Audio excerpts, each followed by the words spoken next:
Alright, like I said at the end of our last video, we're going to be discussing about a little bit on Magnet. If you talk to Cupo, he'll tell you that it's a mail delivery kind of system. It's kind of like the postal service for Final Fantasy IX and really the whole planet of Gaia.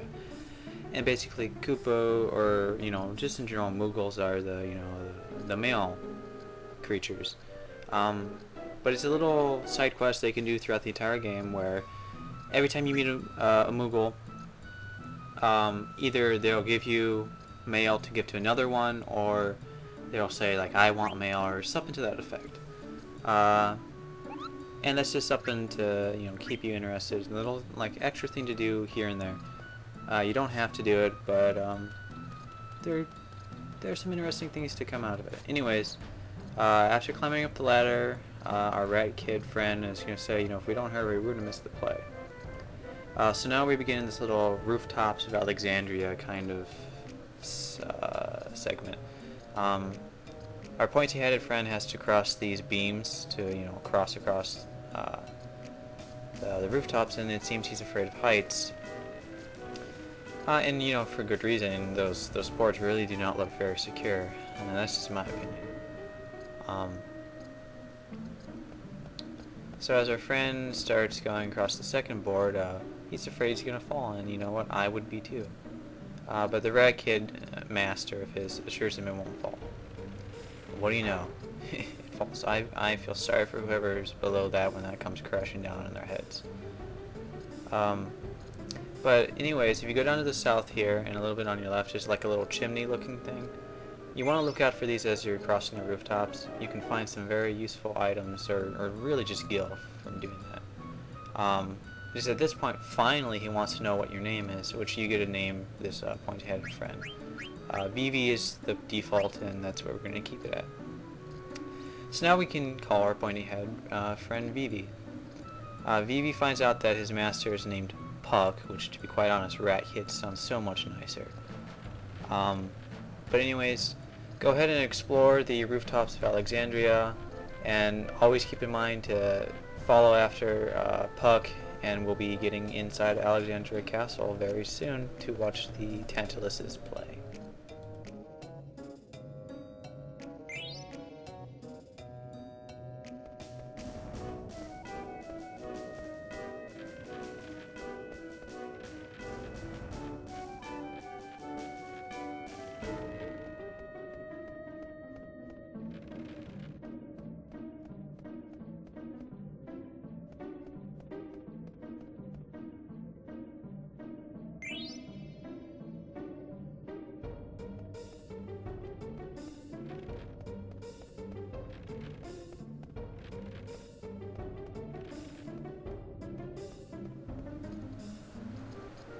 It's about damn time that we finally found out what the ladder was for.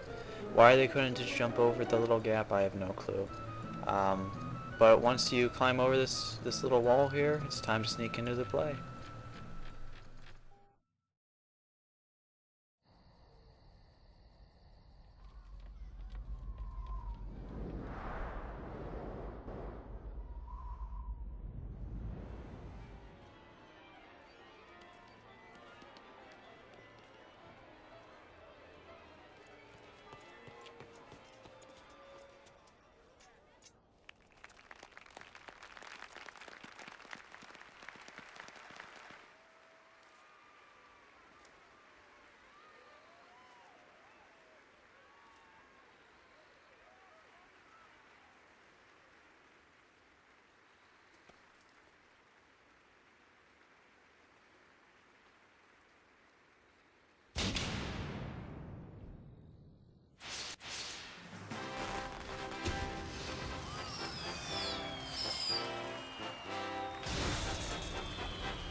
After Baku has finished his introductions and the prologue for the story of I Want to Be Your Canary, the play will begin right after that.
This little staged fight is kind of it's just for show. As you can see,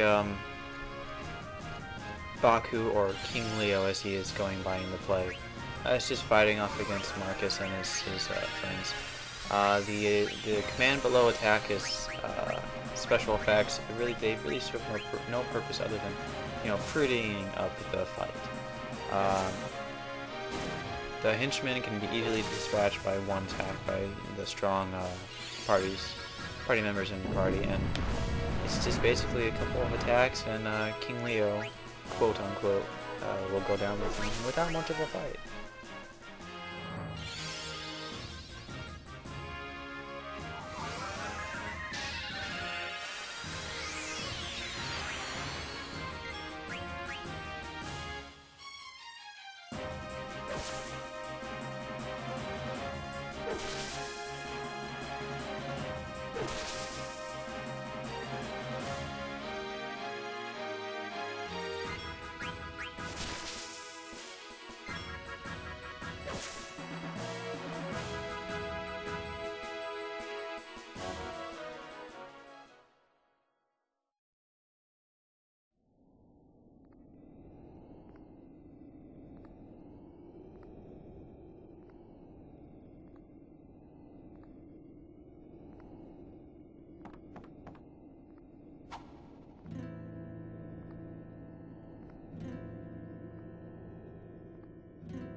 Alright, the music that's starting right here is one of my favorite pieces in the entire game.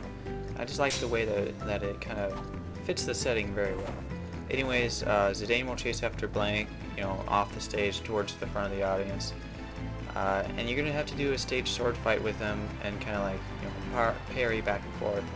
And just, put on a good show for the nobles of Alexandria. You do have a lot of button presses, and the quicker you put them in and the more you get correct without messing up, the more nobles you're bound to impress, and the higher, the more amount of nobles you impress, the better your reward will be for putting on a good show. There's 100 nobles, so you want to try and aim for all 100 are impressed, and you really want to impress Queen Brahne.